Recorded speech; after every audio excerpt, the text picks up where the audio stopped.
자, 수업 시작하겠습니다. 안녕하세요. 자, 부동산법 한종민입니다. 자, 한 주 잘 보내시고요. 자, 오늘은 이제 크리스마스 이브죠. 자, 물론 뭐 크리스마스 분위기는 하나도 안 났는데 그래도 메리 크리스마스 그리고 해피 뉴 이어입니다. 하여튼 연말 또 잘 올해 한 해 마무리 잘 하시고요.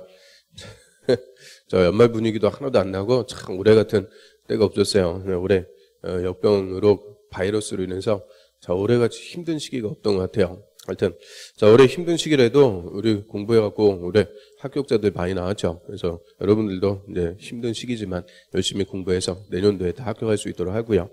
자, 하여튼 새해 복 많이 받으시고, 그리고 오늘 싹 건축법하고 주택법 싹 훑어보도록 하겠습니다. 자, 우리 확인학습 문제 먼저 맞춰보죠. 자, 저번 주에는 이제 정비법 싹 우리가 공부했죠. 자, 정비법 1번부터 자, 틀린 지문만 하나씩 보겠습니다. 자, 이번에 주거환경 개선 사업이란 정비 기반 시설이 열악하고 노후불량 건물 밀집한 지역에 이 주거환경을 개선하거나 자, 여기서 틀렸죠.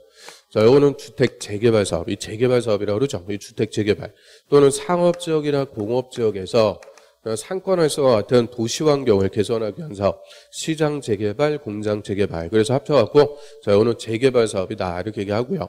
그리고 주거환경 개선 사업은 달동네, 도시 저소득 주민이 집단 거주하는 지역으로서 정비 기반 시설이 극히 열악, 노후불량 건축물 과도 밀집한 지역의 주거환경을 개선합니다. 이 강조가 붙어있죠. 극히 열악, 과도 밀집. 또 단독이나 다세대가 밀집한 지역이 재개발이 필요한 곳인데 주민 반대로 사업이 무산이 되어 이때 정비 기반 시설 등의 확충을 통해서 주거환경을 보전하면서 정비 개량한다. 이 보전하면서 최소한으로만 정비하겠다. 그것도 주거환경 개선 사업이 되죠. 그래서 주거환경 개선 사업 이거 확실하게 개념들 보고요. 그 다음에 3번에 재개발 사업에서의 토지 등 소유자란 정비구역에 위치한 건물 및 부속 토지의 소유자를 말한다. 그럼 건물 및 부속 토지의 소유자, 건물하고 토지를 다 소유하고 있는 자, 요거는 재건축이죠. 재건축. 재건축에서의 토지 등 소유자가 되고요.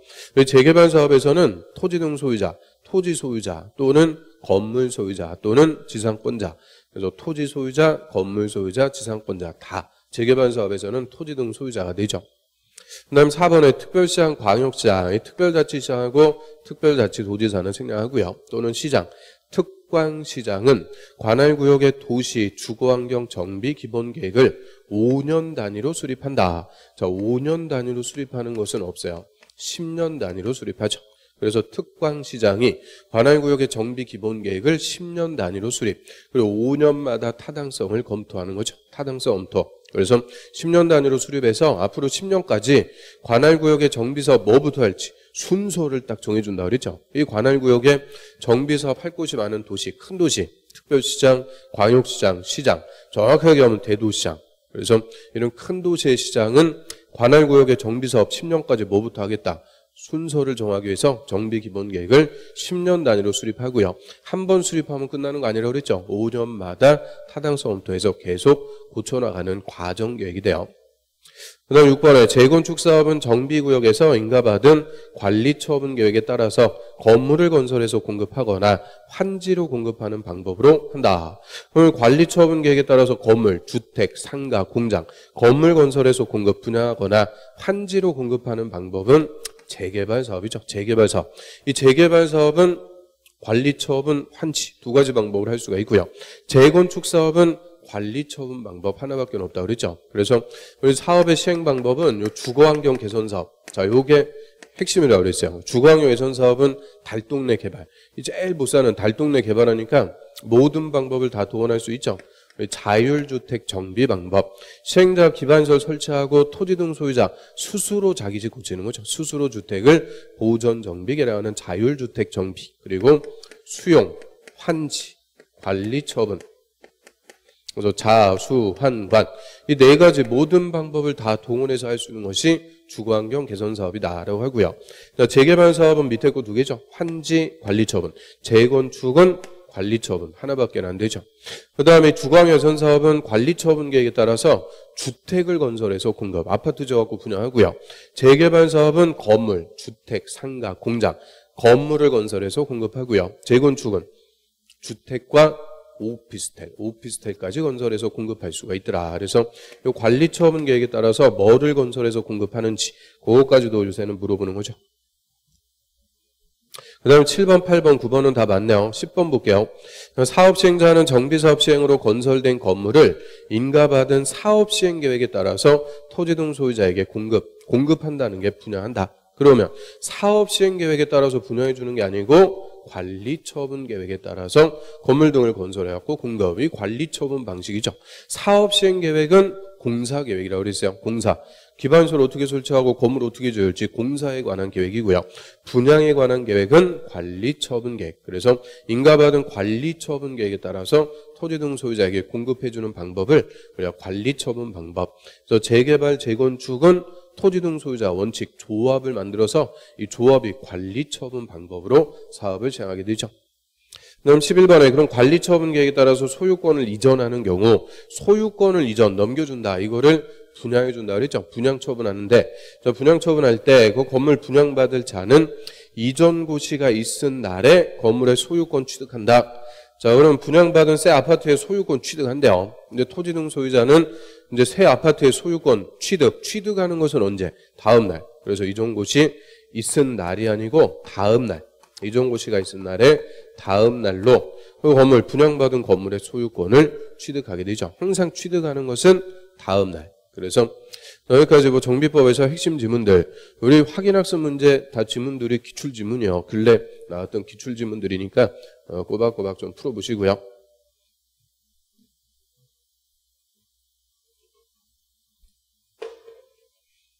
오늘은 이제 기본서 458페이지 자, 건축법 보겠습니다. 자, 네 번째 법률이 건축법이 된다라고 하고요. 자, 건축법은 우리 시험에 7문제가 출제가 됩니다. 그래서 출제 비중이 두 번째로 큰 법이죠.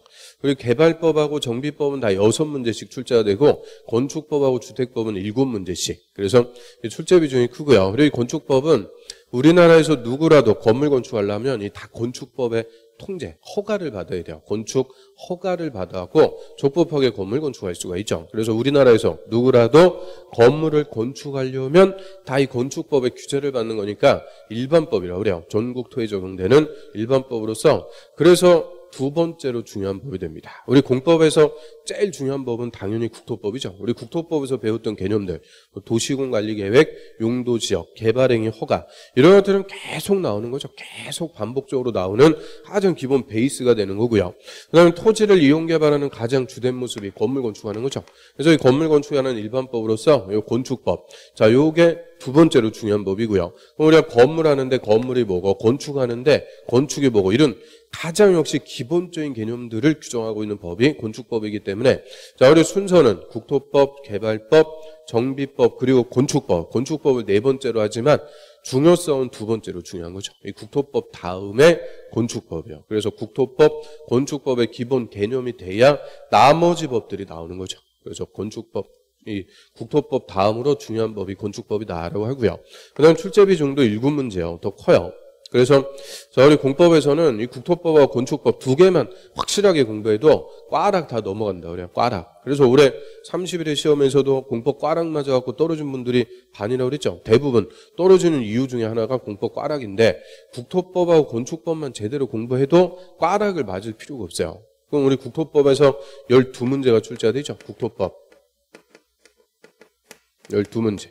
그 다음에 건축법은 7개. 거의 두 개 법률만 합쳐도 19문제가 돼요. 거의 50%입니다. 50%. 그래서 이 두 개 법률만 확실하게 공부하는 거예요. 나는 나머지 모르겠다. 두 개만 확실하게 공부. 그래도 본시험 가면은 또 틀리라고 되는 문제 있죠. 올해같이 국토법이 또 까다롭게 출제가 돼갖고 자, 이 두 개만 공부했는데 국토법에서 무려 3개나 틀렸어요. 국토법에서 3개 틀려갖고 9개 맞췄다. 그 다음에 건축법에서는 역시 3개 틀려갖고 4개 맞췄어요. 4개. 그럼 자기가 이제 풀어가지고 9개하고 4개. 합쳐갖고 13개 맞춘 거죠. 13개. 꽈락이요. 13개. 그런데 나머지가 있죠. 나머지. 그럼 나머지 개발법, 정비법, 주택법, 농지법 21문제입니다. 그럼 21문제. 자, 이거 공부도 안 했는데 괜히 풀어보겠다고 덤볐다. 그러면 어떻게 돼요? 다 틀려요. 함정 파는 거에 다 빠져갖고는 다 틀려. 막 시험지에 비가 내린다. 그러죠. 비가 내린다. 그래서 비 오고 이러는 것들 많이 경험해 보실 거예요. 그래서 이 공부 안 한 것은 괜히 풀어보겠다고 덤볐다가는 다 틀려요. 그래서 잘 찍어야죠. 찍을 때는 항상 초지일관, 일편단심. 그래서 우리 시험이 오지선답니다. 그래서 1번, 2번, 3번, 4번, 5번. 자, 1번이 정답으로 나오는 문제가 8문제, 2번도 8개, 3번도 8개, 4번도 8개, 5번도 8개.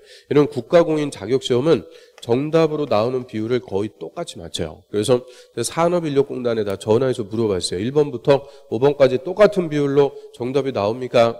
물론 대답해 줄 수 없습니다. 이렇게 얘기하는데, 자, 올해 시험도 그렇고요. 작년 시험도 그렇고, 그 작년도 그렇고, 다 8개씩, 딱 이렇게 20%가 정답이 나올 수 있게끔 딱딱 맞춰갖고 출제가 돼요. 그래서 저는 이제 기출문제 분석하면은 이거 하는 거예요, 이거. 1번이 답으로 나온 게 몇 개인지 발을 정자 써가면서 딱 하나씩 따져보는 게 기출문제 분석인데, 자, 올해 30일의 시험에서도 딱 8문제씩 아주 귀신같이 맞춰갖고 냈어요. 그래서 한 번으로 똑같은 번호로 찍었다 그러면 최소 20%는 맞는다, 그죠? 20%는. 그래서 자, 저는 제일 좋아하는 게 4번이에요. 4번. 4번 갖고 한 번 갖고 쭉 찍었다. 한 번 갖고. 그러면 최소 20%니까 21개 20%면은 몇 개요? 4개죠. 4개. 최소 4개. 4개는 찍어갖고 맞히는 거예요. 그럼 13개 자기가 풀어갖고 맞히고 찍어갖고 4개 맞췄다. 그러면 17개. 이게 딱 몇 점이에요? 17개면 42.5점. 꽈락 넘는 거죠. 꽈락 넘어가요. 대단한 거죠. 그래서 자, 이 국토법하고 건축법 2개만 확실하게 하고 나머지 같은 번호로 쫙 찍어도 그냥 꽈락은 넘어갈 수 있는 시험이에요. 그런데 나머지 6개 법을 그냥 대충 공부하니까 점수도 대충 나올 수밖에 없는 거죠. 그래서 일단 우리 공법 공부할 때는 이 2개 법, 국토법하고 건축법 2개부터 확실하게 공부한다. 나머지는 그냥 손만 들으시고 일단 국토법, 건축법만 확실하게 본다. 이렇게 생각하시면 돼요.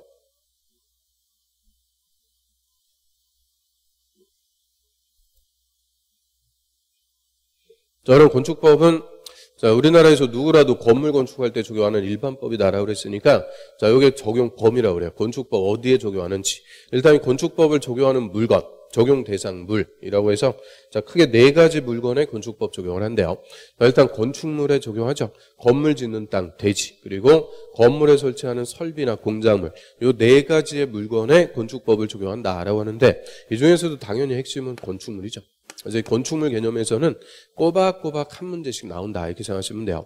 작년에는 건물에서 하나, 공작물에서 하나, 여기서만 2문제가 출제가 됐죠. 자, 그 다음에 이 건물에 3가지 행위를 할 때 건축법을 적용합니다. 적용 대상 행위다라고 해서요.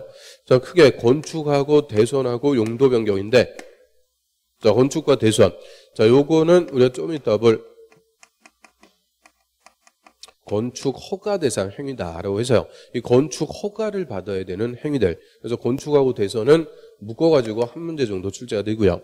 용도 변경, 이 건물의 용도를 다른 용도로 바꿔요. 얘는 독자적으로 물어보는 논점이죠. 용도 변경. 그래서 올해 건축에서 한 문제, 용도 변경에서 한 문제. 이 적용 대상 행위에서만 올해 또 2문제가 나왔죠. 그래서 결론.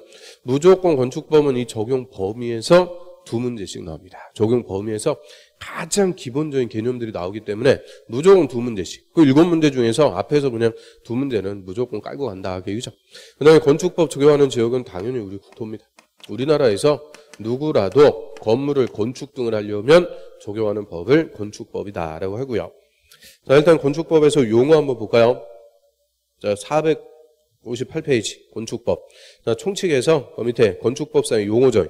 그 용어점 봐요. 27, 28, 29, 30회도 예외 없어요. 31. 그냥 용어에서 꼬박꼬박 또 한 문제씩 나오고 있죠. 그래서 용어가 가장 중요한 법 중에 또 하나고요. 자, 일단 가로 1번에 지하층. 지하층에다가는 별표.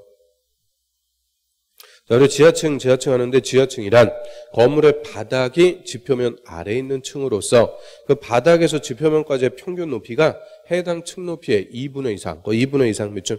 2분의 이상인 곳이다. 그거를 지하층이라고 그래요. 그럼 지하층이란 자, 우리 풀어갖고 보면 지표면이 이렇게 있다고 그래요. 일단 그 층에 바닥이 지표면 아래에 있어야 돼요. 바닥이 지표면 아래에 있어야 되고 이 바닥에서 지표면까지의 평균 높이, 이 높이가 해당 층 높이. 자, 여기 이제 한 층이라고 그래요. 그러면 한 층의 높이를 보통 h라고 그러죠. 그 층 높이의 2분의 1 이상인 것. 자, 요거를 지하층이다. 그럼 요 한 층의 높이가 4m다 가정하면은 바닥에서 지표면까지 얼마 이상만 되면 2m 이상만 되면 지하층이 된다. 그 얘긴데요. 그럼 요 규정의 의미는 뭐겠어요? 그 층의 전부가 지표면 아래에 있을 때 지하층이다. 물론 전부 지표 아래에 있으면 지하층이죠. 그런데 이 그림처럼 지표면 위, 아래 걸쳐 있는 층이 있을 수가 있죠. 이렇게 걸쳐 있을 때는 그 해당 층 높이의 반 이상만 지표면 아래에 있으면 뭐가 되는 거냐? 지하층. 그래서 자, 이런 구조를 소위 우리가 반지하층이라고 그러죠. 반지하. 반 이상만 지표면 아래에 있으면 지하층이다. 그 얘기입니다. 그래서 2분의 1 이상. 그래서 바닥이 지표면 아래에 있고 바닥에서 지표면까지의 평균 높이가 해당 층 높이의 2분의 1 이상. 즉, 그 층 높이의 반 이상만 지표면 아래에 있으면 지하층. 그래서 이 반지하 구조, 이것도 지하층이다라고 하고요. 옛날에는 이 반지하층 많이 썼는데 요새는 없죠. 반지하층 거의 없어요. 그래서 우리 어렸을 때만 해도 반지하에서 살고 뭐 그랬는데 이 올해 이제 그 히트친 드라마 있죠. 기생충. 거기에서 보면 반지하층에 살고 있고 그런 건 볼 수가 있죠. 그래서 반지하 이것도 다 지하층입니다. 그 지하층에다 하면은 건축법에서 두 가지 특별하게 취급해요. 그 옆에 보조단에 주의해갖고 조그만 글씨로 써 있죠. 자, 그 3번 한번 봐요. 3번. 자, 지하층은 충수 산정할 때 무조건 제외다. 그래서 지하층은 충수에서 무조건 빼버립니다.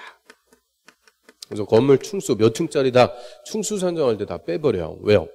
지하 100층으로 내려갔다 눈으로 보여 안 보여? 안 보이죠? 셀 수가 없는 거예요. 그래서 지하층은 안 보이니까 셀 수가 없죠. 충수에서 무조건 제외. 그래서 건물의 충수는 지상층, 눈으로 보이는 지상층만을 대상으로 한다고 그래요. 그리고 63빌딩이다. 지상층이 63층이다. 그 얘기죠. 지하 몇 층인지 알아요? 몰라요? 몰라요. 안 보이니까. 그래서 지하층은 충수에서 무조건 빼버리는 거고요. 그 다음에 동그라미 4번에 지하층의 바닥 면적은 연면적 산정할 때 포함한다. 그러면 지하층의 바닥 면적, 이 지하층의 면적도 자 연면적, 이 각 층 바닥 면적의 합계, 연면적에 포함하는 게 원칙이에요. 그래서 지하층의 면적도 연면적에 다 포함하는데 자 그런데 논점은 밑에 5번. 자, 지하층의 바닥 면적은 용적률 동그라미 별표. 용적률 산정할 때는 연면적에 포함하지 않는다. 그래서 용적률 요거 계산할 때는 지하층의 면적은 연면적에서 빼준대요. 그럼 우리 용적률 이거 배웠네요. 용적률은 건물의 충수 규제하는 거라고 그랬죠. 충수, 입체 크기를 규제. 근데 지하층은 충수에 포함 안 한다 그랬으니까 충수를 규제하는 용적률 계산할 때는 지하층은 없는 걸로 빼준다. 그래서 용적률을 계산할 때는 지하층의 면적은 연면적에서 제외입니다. 그래서 원칙하고 예외 이거 헷갈리면 안 돼요. 원칙은 지하층의 면적도 연면적에 다 포함하는 거예요. 건물의 총 면적이라고 그랬죠. 연면적은. 연면적에 포함하되 뭐를 계산할 때만 용적률. 용적률 몇 프로 이거 계산할 때만 연면적에서 빼준다. 이게 또 특징이죠. 그 다음 그 밑에 거 바로 3번의 주요구조부 봐요. 주요구조부도 별표. 얘도 26회 때 30회 때는 26회 때 28회 때 두 번이나 단독 기출이죠. 그래서 구조상 중요한 부분으로서 자 내력벽부터 그 앞글자에다 또 하나 칩니다. 그 내력벽 할 때 내자가 견딜 내자를 써요. 그래 인내 그러죠. 인내 참고 견딘다. 인내. 그래서 내자가 견딜래. 내력이라는 것은 힘을 견디는 벽, 힘을 받는 벽을 내력벽이라고 그래요. 없으면 그냥 무너지는 거예요. 외벽 같은 거.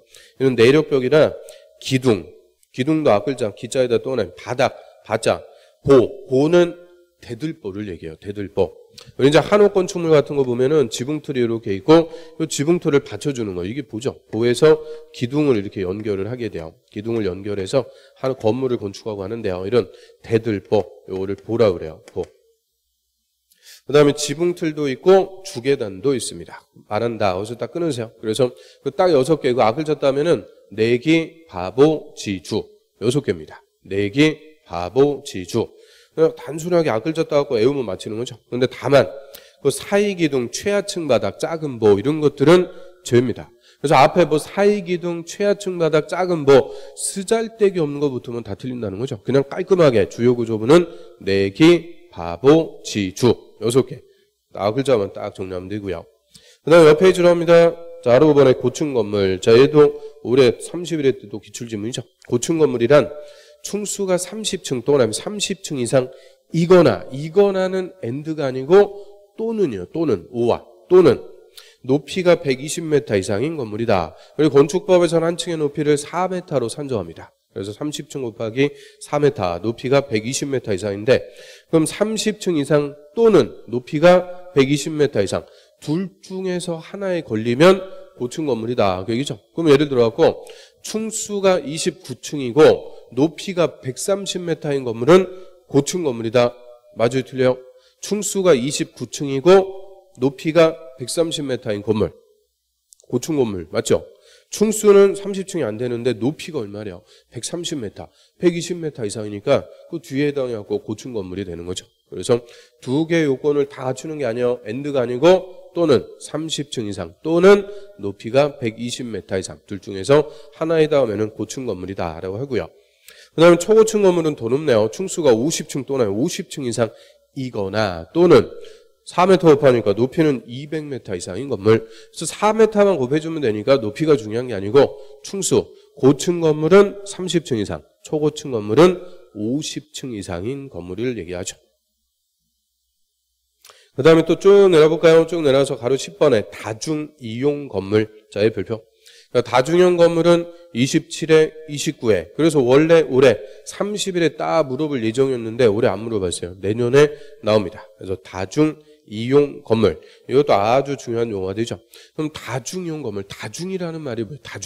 다중이라는 것은 여러 사람을 얘기하죠. 우리 다중인격 그러죠. 다중인격. 여러분 중에 있을지도 몰라요. 아무튼 뭐 지킬 박사와 하이드 같은 다중인격 뭐 그렇게 얘기하는데 그럼 다중이라는 게 많은 사람 그래서 많은 사람들이 이용하는 건물 그래서 다중형 건물의 요건이 박스에 크게 두 가지가 있어요. 자 1번 다음의 용도로 쓰는 바닥 면적 합계가 5,000제곱미터 이상 5,000 이상 미출인 건물로서 자 용도가 6개 있네요. 1번에 문화집회시설 거기서부터 앞글자에 동그라미 문화집회 할 때 문 밑에 종교시설의 종 판매시설의 판 운수시설 할 때 운, 의료시설 할 때 의, 숙박시설 할 때 숙. 자, 앞글자 그대로 읽으니까 문종판운 의숙 5,000제곱미터 이상. 자, 이게 다중형 건물이다라고 하고요. 또 하나 1번에 문화집회시설. 이거는 구경하러 가는 건물. 대표적으로 극장 같은 거 있죠. 구경하러 가는 건물인데 가로에 보면 동식물원은 제외. 그게 27회 때 또 정답이었어요. 동물원하고 식물원은 이거는 문화집회시설에도 다중형 건물은 아닙니다. 동물, 식물이 많은 거지. 그래서 다중형 건물에서는 빠지고요. 그다음 종교시설은 큰 교회나 성당, 사찰 이런 거 얘기하면 되죠. 생각하면 되고 판매시설은 뭐겠어요? 판매시설은 백화점이라든지 마트, 뭐 이마트, 홈플러스 이런 큰 마트 같은 거 이런 것들이 판매시설. 그 다음 4번에 운수시설 중 여객용 시설이니까 고속버스 터미널, 철도 역사 이런 거 공항 이런 것들 생각하시면 되죠. 그 다음 의료시설에는 종합병원 또 숙박시설의 관광 숙박시설이 관광 호텔 얘기합니다. 그래서 그 6가지 문종, 반운, 의숙 6가지 정도로 쓰는 바닥 면적 합계 5,000 이상 이게 첫 번째 다중형 건물이라고 그래요. 그 다음에 두 번째는 16층 이상, 16층 이상인 건물. 16층 이상일 때는 용도가 뭐냐, 면적이 얼마냐 따질 필요 없이 그냥 다중이용 건물이 돼요. 그래서 이 다중이용 건물이라고 할 때는 크게 두 가지 요건이요. 첫 번째는 문종, 반운, 의숙 5,000 이상. 이게 처음 할 때는 어색하죠. 문종, 반운, 의숙. 근데 우리 시험 볼 때까지 얘는 10,000번은 할 거예요. 10,000번은. 이놈의 문종, 반운, 의숙 맨날 할 거니까 문종, 반운, 의숙. 나중에 하면 입에 그냥 짝짝 붙어요. 그래서 5,000 이상. 두 번째는 16층 이상. 자, 그 두 가지 중에서 하나의 요건에 해당하면은 다중 이용 건물이다라고 하고요. 자, 한 페이지 넘겨볼까요? 그래서 예제. 자, 이 정도 하고도 문제, 기출 문제 풀 수 있죠. 그 예제 보면 건축법령상의 다중형 건물에 해당하는 용도가 아닌 것은 밑에 바닥 면적 합계가 5,000제곱미터 이상이다. 다 줬는데요. 그럼 다중형 건물 우리 좀 전에 문, 종, 파, 눈, 의, 숙 6가지. 그럼 1번에 관광휴게시설 관자는 있었어요? 없었어요? 없었죠. 문, 종, 파, 눈, 의, 숙 6개만 딱 앞대가리 딱 외우고 있으면은 1번 정답 딱 찾아내는 거죠. 그래서 관광휴게시설은 다중형 건물에 해당하는 용도가 아닙니다. 간단한 거죠. 그래서 어떻게 보면 이하에서 우리 건축법이나 또 주택법 이런 것들은 뭐 논리가 있고 그런 게 아니에요. 우리 국토법이나 이런 것들은 체계, 논리에 따라서 쫙 법이 만들어져 있는데 건축법 이런 거는 논리가 없어요. 그냥 건물의 안전 등을 위해서 기준을 딱 정해놓은 거예요. 기준. 요거에 닿으면은 요렇게 해라. 요거에 닿으면 요거다. 기준을 딱 정해놓은 거니까 그냥 어떻게 보면 단순함기. 그래서 제일 단순하게 그냥 애우면 끝나는 거예요. 대신 숫자들이라든지 이런 게 좀 많이 나오죠. 좀 암기법의 성격이 있는 게 건축법이에요. 우리 국토법은 암기도 물론 필요하지만 좀 베이스, 체계를 좀 이해를 해야 돼요. 근데 건축법은 체계 이런 거 없어요. 그냥 애우면 맞히는 거예요. 애우면. 그래서 애우는 거는 잘하죠. 애우는 거는. 암기력은 좋죠. 안 좋아요? 그러면 이해력은 좋아요? 안 좋은데. 그러면 집중력 좋아요? 총체적 난국이라고 그러죠. 자, 아무튼 하나씩 우리가 해나가면서 길러질 거예요. 그래서 이게 수강생 보고 얘기해야 이게 재밌는데 혼자 떠드니까 영 재미가 없어요. 하여튼 빨리 좀 학원에서 여러분들 보면서 공부할 수 있었으면 좋겠고요. 자, 462페이지로 갑니다. 462페이지. 자, 그럼 건축법의 적용 대상 물. 자, 5부터 하나씩 우리가 또 따져보죠. 그럼 건축법 적용 대상 먼저 건축법 적용하는 물건 건축물. 자, 건축물 거기다가는 별표. 자, 뭐 간단하게만 써놨는데요. 건축물이란 그 밑에 보면 토지에 정착하는 공작물 중에서 그럼 토지에 정착하는 공작물 거기다 밑줄. 자, 공작물은 사람이 인공적으로 제작한 시설물, 사람이 만드는 거는 다 공작물이죠. 건물도 다 사람이 짓는 거니까 공작물인데, 자, 토지에 정착하는 공작물, 토지에 정착하는 공작물 중에서 지붕과 기둥 또는 벽이 있는 것이다. 거기 동그라미 1. 지붕과 기둥 또는 벽이 있는 것이다. 자, 이게 원칙적인 건축물의 개념이라고 그러죠. 그냥 한 줄로 써놨는데 이거 풀어갖고 얘기하면 3개 나와요. 지붕과 기둥. 그럼 지붕하고 기둥이 있으면 건물이 돼요. 우리 지붕하고 기둥으로 서 있는 건물 대표적으로 뭐 있어요? 정자 같은 거. 팔각정이라고 그러죠. 우리 남산, 저 서울의 남산 케이블카 타고 딱 올라가면 타워 가기 전에 팔각정 있죠. 독립선언문 읽고 낭독했고 했던 팔각정 같은 거. 기둥하고 지붕으로만 서 있는 거예요. 정자 형태의 건물. 이런 것들. 지붕과 기둥이 있으면 건물. 또 지붕하고 벽이 있어도 건물이 돼요. 그럼 지붕하고 벽으로 존재하는 건물은 뭐 있겠어요? 우리 집, 아파트 같은 경우에는 벽이 있죠. 벽이 기둥의 역할을 대신하고 있어요. 그래서 지붕하고 벽이 있어도 건물이에요. 그 다음 우리 학원 건물 같이 다 있어도 돼요. 지붕과 기둥과 벽이 있으면 건물. 그래서 건물의 종류 3개. 지붕과 기둥, 지붕과 벽, 지붕과 기둥과 벽. 그럼 이 건물이 되려면 무조건 뭐는 있어야 된다. 지붕.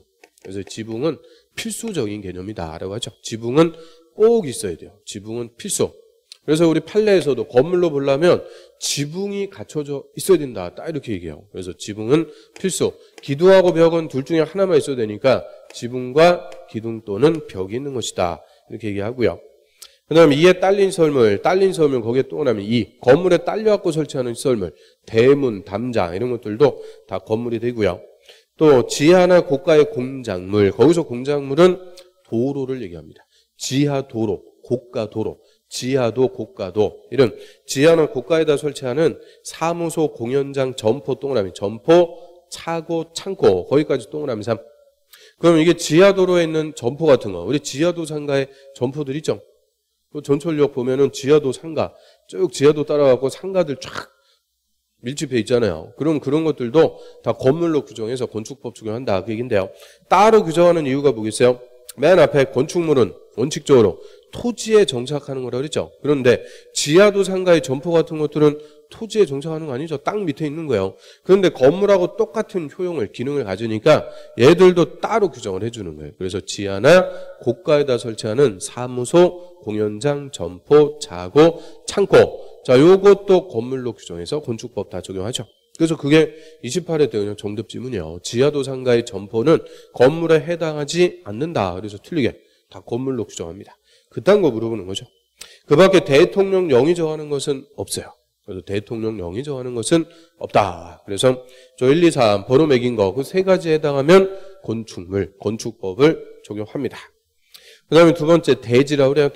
대지는 건축법에 따라서 건물을 건축하는 토지의 단위를 대지라고 그래요. 건물 짓는 땅의 단위를 대지다. 그래서 대지에 각종의 이제 건축법상의 뭐 안전 기준 이런 것들을 적용해서 이 건축법에 따라 건물 짓는 토지의 단위를 대지다라고 하고요. 이 대지하고 지목이 대하고는 아무 관계가 없어요. 자, 지목이 대. 이거는 영구적으로 건물이 있는 땅이다. 지적 공부에다 등록할 때 대 이렇게 쓰는 거고, 건축법상의 대지하고는 아무 관계가 없어요. 이 대라도 건축법에서 대지가 될 수 없는 땅이 있죠. 대표적으로 맹지라고 그래요. 맹지, 눈먼 땅. 자, 맹지는 도로하고 접해 있지 않은 땅, 도로하고 붙어 있지 않은 땅을 맹지라고 합니다. 맹지는 건물 지어봤자 출입이 안 되기 때문에 건물 못 지어요. 그래서 맹지는 지목이 되래도 건축법상의 대지가 될 수가 없는 거예요. 그래서 이 대지라는 것은 지목에 관계없이 건축법에 따라서 건물을 건축하는 토지의 단위, 건물 짓는 땅을 대지다 이렇게 얘기하고요. 항상 우리 법상의 토지의 단위는 뭐가 기준이냐? 필지. 법상의 토지의 단위는 필지가 기준이라고 그래요. 우리 공간정보 구축 관리에 관한 법령을 줄여갖고 공간정보법에 따라서 각각의 필지로 나눠지는 땅을 대지다 이렇게 얘기하고요. 이 필지라는 게 지번이 부여되는 권리의 대상이 되는 토지죠. 우리 예를 들어갖고 자, 1번지, 2번지 이런 지번이 부여되는 각각의 토지들을 우리가 필지라고 그래요. 필지. 자, 1번지는 A가 소유하고 있고 2번지는 B가 소유하고 있다. 그럼 당연히 A는 1번지 자기 땅에다가 건물 짓는 거죠.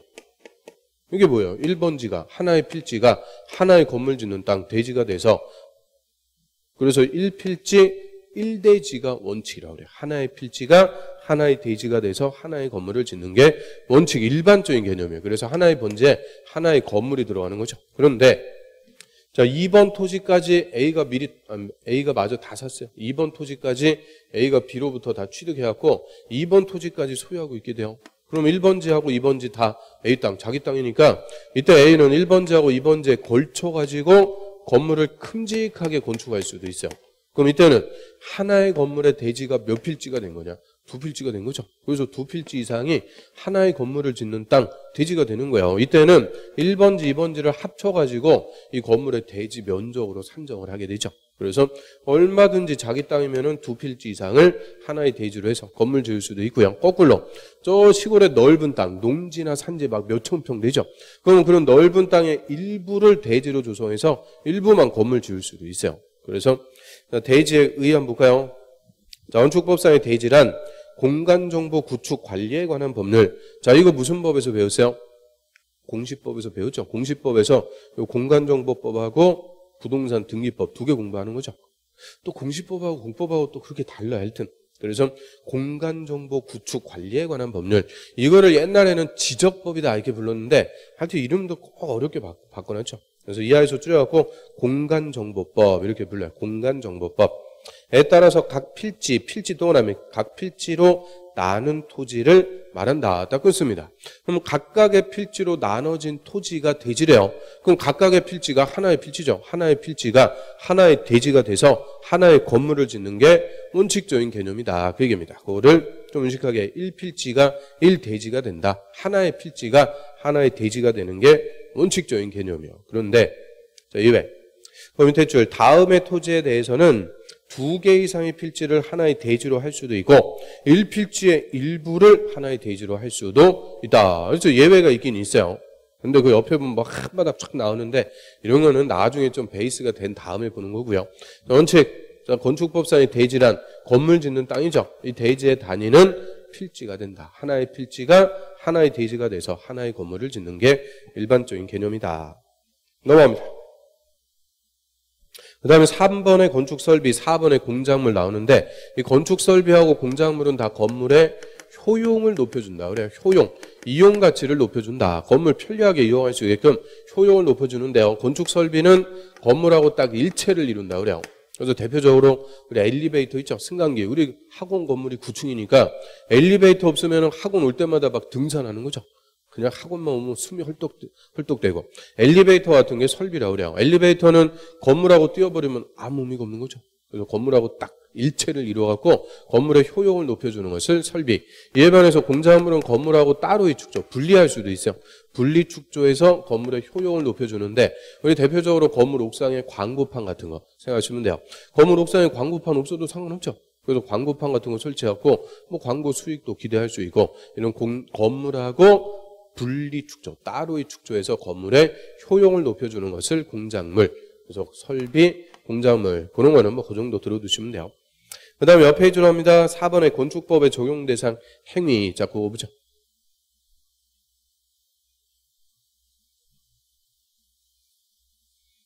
거기 건축법을 적용하는 행위, 건물을 건축, 대선, 용도 변경할 때 건축법을 적용한다라고 하고요. 일단 자, 건축부터 한번 봅니다. 건축. 자, 우리 건물을 건축한다고 그래요. 건축이란 건물을 신축, 중축, 개축, 재축, 이전하는 것을 말한다. 자, 그게 올해 또 31회 때 기출지문이죠. 그래서 우리 건축하면은 그냥 새 건물 짓는 거 그것만 생각하시면 안 돼요. 5가지가 있는 거예요. 신축, 중축, 개축, 재축, 마지막에 이축 그러면 안 돼. 이축이 아니고 이전. 그래서 신축, 중축, 개축, 재축, 이전. 이 5가지를 건축이다 이렇게 얘기하고요. 그럼 신축부터 하나씩 보면 신축은 새로 진짜 새로 짓는 거죠. 건물이 없는 대지에 새로 건물을 축조한다. 새 건물 짓는 거 이게 원칙적인 신축. 그래서 없는 대지에 새로 건물 축조하는 건데 자, 2개가 더 있어요. 부속 건축만 있는 대지. 부속 건축물은 독자적인 의미가 없는 거죠. 그냥 부수되는 건물 뭐 있겠어요? 헛간, 광, 변소 같은 거, 변소, 화장실 뭐 이런 부속 건축만 있는 대지에다가 새로 주된 건물을 축조. 주된 건물, 주택 같은 거. 그럼 변소 하나 딸랑 있던 땅에다가 주된 건물을 지었다. 그것도 뭐가 되는 거냐? 신축. 그래서 여기서 키워드는 요 말이죠. 주된 건물을 축조한다. 그것도 신축이라고 그래요. 신축. 그 다음에 기존의 건물이 해체는 철거한 거. 인위적으로 철거. 해체되거나 재해로 멸실, 뭐 산사태, 지진, 홍수 이런 재해로 멸실됐어요. 그러면 해체나 멸실된 대지에서 건물 다시 짓는데 종전 규모를 초과해서 짓게 되면 이것도 신축한다 그래요. 종전 규모를 초과해서 축조하면 그것도 신축. 그래서 자, 우리 신축이라고 할 때는 새로 짓는 것만 얘기하는 게 아니라는 거예요. 부속 건축만 있는 대지에 새로 주된 건물을 축조하는 거. 이것도 신축. 그리고 해체나 멸실된 대지에서 종전 규모를 초과해서 짓는 거. 이것도 신축. 근데 얘 3번. 얘는 좀 이따 개축하고 재축한 다음에 다시 와서 한번 또 보도록 하고요. 그 다음에 중축. 중축은 증가. 더 짓는 거죠. 더 짓는 거. 그래서 기존의 건물이 있는데 건물의 면적이나 높이나 층수를 늘린다는 게 더 짓는다. 그죠? 더 짓게 되면 늘어나면은 중축한다. 그래요.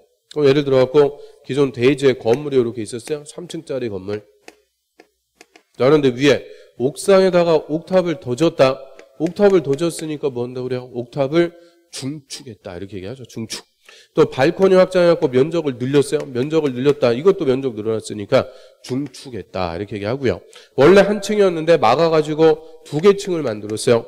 우리 호텔 로비 같은데 1층 호텔 로비 가보면 천장이 높죠. 그 중간에 막아갖고 한 층을 더 만들었대요. 그럼 이것도 층수 면적 다 늘어났으니까 중축이라고 그래요. 중축. 그리고 자, 기존 건물 있는데 옆에다가 한 동을 더 졌습니다. 그럼 이거는 뭐가 돼요? 이것도 중축. 더 줬다니까요. 그래서 기존 건물이 있는 데지. 기존의 건물이 있는데 붙여갖고 더 짓든 떨어뜨려갖고 더 짓든 하여튼 더 짓게 되면 늘어나면은 다 뭐 하는 거냐? 중축한다. 이렇게 얘기하죠. 중축. 그 다음에 개축은 고칠게, 재축은 다시재. 둘 다 다시 짓습니다. 다시 짓는데 원인이 달라요. 개축은 기존 건물의 전부나 일부를 인위적으로 철거해버린다. 그러죠. 해체하고 종전 규모로 다시 짓는 걸 개축한다라고 하고요. 재축은 건물이 재해로 멸실. 천재지변 같은 재해로 멸실되었고 종전 규모로 다시 짓는 것을 재축한다고 그래요. 그러면 개축이나 재축이나 다 다시 짓는데 원인만 달라요. 해체해서 다시 지으면 개축이고 재해로 멸실되었고 다시 지으면 재축. 그래서 이거 맨날 바꿔갖고 물어보는 게 아주 단골 메뉴죠. 단골 메뉴. 자, 기존 건물을 해체하고 종전 규모로 다시 짓는 것을 재축이라 한다. 틀려요. 재축은 재해로 멸실되었고 다시 짓는 거. 재해 할 때 재자, 재축할 때 재자, 재 맞춰주면 되죠. 재축은 재해로 멸실됐다. 이 말이 꼭 나와야 돼. 그래서 재 맞춰주면 되고요. 둘 다 개축이든 재축이든 종전 규모로 다시 짓습니다. 종전 규모를 초과해버렸다. 그러면 이거는 다시 짓는 게 아니고 아예 새 건물 짓는 신축이 된다 그래요. 예를 들어갖고 기존 대지에 건물이 이렇게 있었어요. 건물이 있었는데 얘가 너무 오래돼서 막 50년, 60년 너무 오래돼갖고 이 기존 건물 철거합니다. 해체해버리면 건물이 없는 대지가 되죠. 건물이 없는 땅에서 자, 종전 규모로 다시 짓게 되면은 이거는 다시 짓는 거니까 뭐 한다고 그러느냐? 개축했다라고 하는데 자, 이왕 다시 짓는 거 종전보다 더 크게 졌어요? 그럼 이거는 있던 거를 다시 짓는 게 아니죠. 아예 새 건물 짓는 거니까 뭐가 되는 거냐? 신축한다 그래, 신축. 그래서 항상 개축이나 재축은 종전 규모로 다시 지을 때 종전 규모를 초과해버리면 이거는 아예 새 건물을 짓는 신축이 되는 거죠. 신축. 그 다음에 이전. 자, 이전은 현실적으로 거의 없는데요. 얘가 요거는 또 잘 물어봐요. 그래서 올해 이전이 또 정답이었죠. 이전. 이전은 건물의 주요 구조부를 해체하지 않고 해체하면은 안 돼요. 해체하지 않고. 그럼 주요 구조부는 우리 좀 전에 봤네요. 내기, 바보, 지주, 내력벽, 기둥, 바닥, 보, 지붕틀, 주계단, 내기, 바보, 지주. 6가지 주요 구조부를 해체하지 않고 이게 첫 번째. 해체하면 안 되죠. 두 번째, 같은 대지에서 다른 위치로 옮기는 것을 이전한다 그래요. 같은 대지에서 위치만 바꾸는 거예요. 요거를 다른 대지로 옮긴다 이러면 틀려. 다른 대지로 옮기는 게 아니고 같은 대지에서. 그럼 예를 들어서요. 자, 1번지하고 2번지. 1번지에 건물이 이렇게 있었는데 1번지의 건물을 그대로 2번지로 옮겨갔다. 그럼 이게 다른 대지로 옮긴 거예요. 다른 대지. 그럼 2번지 입장에서는 뭐가 돼요? 없었는데 새로 짓게 된 거니까 신축했다 이렇게 얘기하는 거죠. 2번지로 옮겨가면 신축. 그런데 자, 2번지에 건물이 있었는데 1번지의 건물을 옮겨왔어요. 그럼 어떻게 돼요? 있었는데 더 짓게 된 거죠. 늘어났으니까 뭐가 되는 거냐? 중축. 그래서 다른 대지로 옮기면 신축 아니면 중축이 됩니다. 이거는 절대 이전이 되는 게 아니죠. 이전은 같은 대지. 1번지 안에서 위치만 조금 바꿔주는 거를 이전한다 그래요. 위치만 좀 바꿔준다. 그래서 저 주요 구조부를 해체하지 않고 그럼 주요 구조부 내력벽이나 기둥이나 바닥 이런 거 해체 안 하고 건물을 옮겨요? 이 건물을 옮길 수 있어요? 뭔 슈퍼맨이야? 막 뽑아갖고 옮기게? 이게 안 돼요. 그래서 일반적인 건물은 이전한다 이런 거 없어요. 그러면 이거는 특수구조죠. 이동식 주택 같은 특수한 구조일 때 건물 이전한다 이런 용어를 쓸 수가 있는 거예요. 이동식 주택 같은 뭐 컨테이너 박스 이용해갖고 주택으로 개조해갖고 이용하고 이런 것들 그런 것들은 기초공사가 안 들어가니까 옮길 수 있는 거죠. 그래서 주요 구조부를 해체하지 않고 같은 대지에서 다른 위치로 옮기는 것, 위치를 바꾸는 것을 이전한다라고 하고요. 그래서 이 5가지를 합쳐가지고 건축이라고 합니다. 건축. 그러면 이 건축 행위 중에서도 제일 개념이 큰 거는 뭐겠어요? 신축. 이 없는 거를 새로 짓는 거니까 신축이 제일 개념이 큰 거예요. 그 다음에 더 짓는 거예요. 중축. 개축과 재축은 원래 있던 거를 종전 규모로 다시 짓는 거니까 현상 변화가 거의 없죠. 이전은 위치만 조금 바꿔주는 거니까 내려갈수록 더 작아지는 개념이 돼요. 그래서 건축이라고 할 때도 제일 큰 거는 신축, 다음이 중축, 개축, 재축, 이전, 신증, 개, 재, 이, 신증, 개재 이 5개를 합쳐갖고 건축이다라고 하고요. 그래서 465페이지 맨 위에 볼까요? 그럼 건축, 신축부터 하나씩 봐요. 신축. 자, 건물이 없는 대지. 근데 가로에 기존 건물의 해체 또는 해체되거나 멸실 또는 멸실된 대지를 포함한다. 그래서 없는 대지에서 새로 건물을 축조. 거기 동그라미 1. 새로 건물을 축조한다. 이게 원칙적인 신축. 근데 가로에 보면 부속 건축물만 있는 대지에 새로 주된 건물을 축조. 주된 건물을 축조. 거기 동그라미 2. 포함하되 그것도 신축. 그 다음에 개축 또는 재축하는 것은 제외. 거기 동그라미 3. 개축이나 재축하는 것은 제외한다. 그럼 이제 이 말의 의미를 알아야죠. 맨 앞에 우리 동그라미 친 거. 해체나 멸실된 대지 포함한다 그랬죠.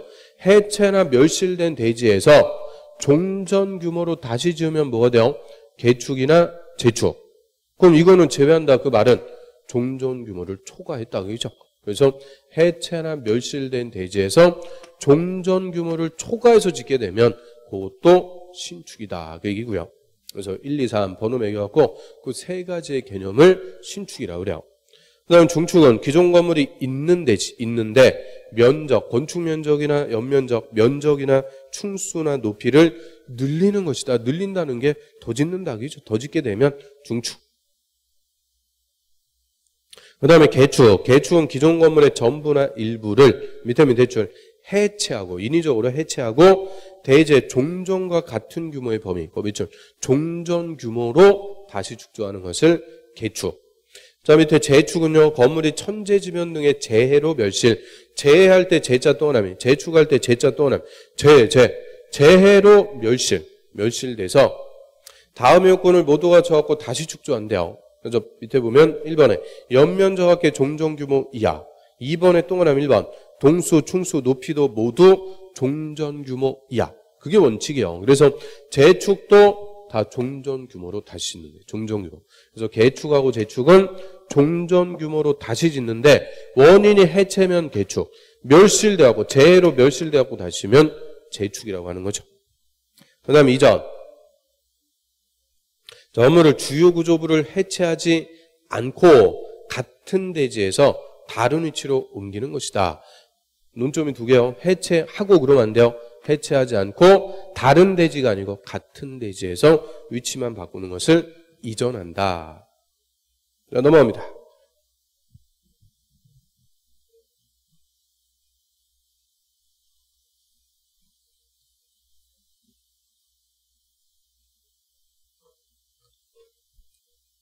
그다음 대수선. 대수선도 별표 건축이나 대수선이나 다 핵심 개념들이죠. 그럼 대수선은 이름대로 건물을 크게 고치는 거죠. 크게 수선하는 것을 대수선이다라고 하고요. 맨 위에 보면 건물의 기둥이나 보, 내력벽 같은 구조나 외부 형태를 수선, 변경, 증설하는 것인데 중축, 개축, 재축에 해당하지 않는 것을 말한다. 그러면 중축, 개축, 재축 얘도 우리 합쳐갖고 뭐라 그래요? 건축. 건축에는 해당하지 않는 것이래요. 그래서 건축에는 미치지 않는 그냥 구조를 증설해체하거나 수선 변경하는 행위. 그래서 크게 이제 구조를 고치는 건데, 자, 밑에 보면은 1번부터 8번까지 8개 나오죠. 그 8개가 대손행위라고 그래요. 대손. 근데 그 중에서도 여기 써놓은 거 1, 2, 3, 4, 5 5개. 얘가 핵심이에요. 얘 5개가 핵심. 그럼 1번부터 하나씩 볼까요? 그 1번. 내력벽. 밑줄. 내력벽. 자, 그냥 벽 그러면 안 돼요. 그냥 벽이 아니고 힘을 받는 벽. 내력벽. 내력벽을 증설 또는 해체하거나 딱 끊습니다. 증설은 증가. 벽을 보강해갖고 내력벽으로 만드는 거예요. 증설. 해체는 없애는 거죠. 증설 또는 해체하거나 30제곱미터 이상 수선 또는 변경하는 것이다. 수선은 고치는 거고 변경은 바꾸는 거죠. 그럼 우리 중간에다가 딱 근 이유는, 구분한 이유는 증설 해체하고 수선 변경이 다르다는 거예요. 저 내력벽을 증설 또는 해체할 때는 면적 얼마 이상? 그 면적 안 써 있으니까 면적에 관계없이 대손이다. 그 얘기고요. 수선하고 변경하는 것만 얼마 이상? 30제곱미터 이상이에요. 30 이상. 그럼 예를 들어서요. 내력벽 10제곱미터를 증설하는 것은 대손이다. OX. 내력벽 10제곱미터를 증설하는 것은 대손이다. 맞아요? 틀려요? 맞죠? 자, 증설할 때는 면적에 상관이 없다니까 10제곱미터를 하든 1제곱미터를 하든 대손. 맞아요? 그런데 내력벽 10제곱미터를 수선하는 건 대손이다. 그럼 틀리죠. 수선할 때는 얼마 이상? 30 이상입니다. 자, 얘하고 똑같은 게 맨 밑에 거 8번 먼저 봐요. 8번. 자, 건물 외벽에 사용하는 마감재. 그 외벽의 마감재 쫙 있죠. 자, 이것도 내부 마감재가 아니고 내부의 마감재가 아니고 외벽에 사용하는 마감재. 외벽의 마감재를 증설 또는 해체하거나 딱 끊고요. 역시 30제곱미터 이상 수선 변경하는 것이다. 그럼 얘도 증설 해체할 때는 면적에 관계없이 수선 변경하는 것만 30제곱미터 이상. 그래서 1번하고 그 8번 내력벽하고 외벽의 마감재는 기준이 같아요. 증설 해체할 때는 면적이 필요 없는 거고 그냥 대손. 수선 변경하는 것만 30제곱미터 이상으로 해야 대손이 되죠. 그 다음 다시 위로 하셔갖고 2번 봐요. 기둥. 자, 기둥을 증설 또는 해체하거나 딱 끊고요. 3개 이상 수선 또는 변경하는 것이다. 그럼 기둥을 증설하거나 해체할 때는 몇 개 이상? 꼭 개수가 안 써 있으니까 개수에 관계없이 대손. 수선하고 변경하는 것만 3개 이상. 그러면 기둥 두 개를 해체하는 것은 대손이다. OX. 오죠. 기둥 해체할 때는 개수가 필요가 없다니까요. 한 개를 하든 두 개를 하든 관계없이 다 대손. 해체할 때는 그냥 대손. 근데 기둥 두 개를 변경하는 건 대손이다. 틀리죠. 수선 변경할 때는 세 개 이상 해줘야 대손이 되죠. 이게 무슨 국어 연습이죠. 국어 연습. 우리 국어. 이 법조문을 공부하는 게 아니고 국어를 공부하는 거예요. 그래서 항상 기본 베이스는 국어 산수입니다. 자, 다음 보, 대들보. 보를 증설 해체하거나 딱 끊고요. 세 개 이상 수선 변경. 또 밑에 지붕틀. 지붕틀을 증설 또는 해체하거나 딱 끊고요. 세 개 이상 수선 변경. 그래서 기둥하고 보하고 지붕틀. 자, 애들도 기준이 같네요. 증설 해체할 때는 개수에 상관없이 대손이고 수선하고 변경하는 것만 각각 3개 이상이다. 그죠? 그럼 이제 마지막. 자, 기둥 1개, 보 1개, 지붕틀 1개. 합쳐갖고 3개를 수선하는 건 대손이다. OX. X죠. 합쳐갖고 3개가 아니고 각각 몇 개 이상, 3개 이상, 각각 3개 이상 수선해야 대손입니다. 그래서 요 5개, 1, 2, 3, 4, 5, 요 5개는 증설 해체하는 것과 수선 변경하는 게 달라요. 그 다르다는 것의 차이점을 물어보는 거고 나머지 것들은 증설 해체와 수선 변경의 차이가 없으니까 뭐가 대손인지 그 대상 갖고 물어보는 거죠. 그래서 5번 볼까요? 아니 6번 볼까요?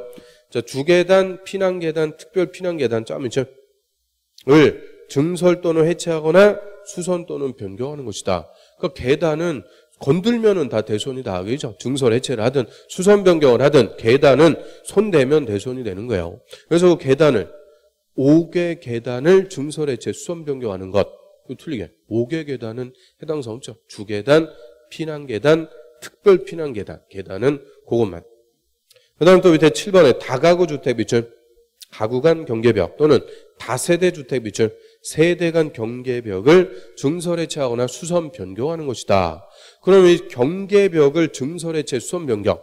우리 이제 빌라 같은 거 보면은 원래 한 층에 두 세대가 살도록 해놨는데 경계벽을 터갖고 한 세대가 그냥 한 층을 다 쓰겠다. 이런 경계벽을 증설 해체나 수선 변경할 때 대손이 되는 게 다가구하고 다세대만. 아파트나 연립주택은 해당 사항이 없어요. 다가구, 다세대 주택에서 경계벽을 증설 해체, 수선 변경하는 것도 대손이 됩니다. 그 다음 참 우리가 그 위에 3번 그거 안 봤죠? 주요구조부에서 3번. 막 안 하고 넘어가도 뭐 얘기도 안 하죠? 얘기를 할 수가 없어요. 뭐 볼 수가 없으니까. 3번 볼까요? 그 방화벽이나 방화구획 밑을 위한 바닥이나 벽. 방화벽이나 방화구획을 방화구조. 방화구조는 뭐겠어요? 화재를 예방하기 위한 구조죠. 화재를 예방하기 위한 구조. 이 방화구조를 증설 또는 해체하거나 수선 변경. 그러니까 방화구조도 손대면 다 대손이 되는 거예요. 손대면. 그래서 이런 것들은 증설 해체 수선 변경의 차이가 없으니까 뭐가 대손이냐? 그 대상 갖고 물어보는 거죠. 그래서 이 8가지를 우리가 합쳐갖고 대수선한다. 건물을 크게 고친다 그래요. 그런데 대손은 건축에는 해당하지 않는 거라고 그랬죠. 그럼 예를 들어갖고 우리 기둥을 증설, 기둥을 늘려, 건물의 기둥을 증설하는데 건물의 높이가 늘어났다. 그러면은 이거는 더 이상 대손 아니죠. 높이가 늘어나면은 그거는 도진 거니까 중축이 됩니다. 중축. 그래서 이 대손은 건축에는 해당하지 않는 그냥 구조를 증설 해체하거나 수선 변경, 크게 구조에다 손대는 거를 대손한다. 이렇게 얘기하죠. 자, 일단 여기까지 하고요. 그 용도 변경, 그거부터는 좀 쉬었다 보겠습니다. 좀 쉬었다 하죠.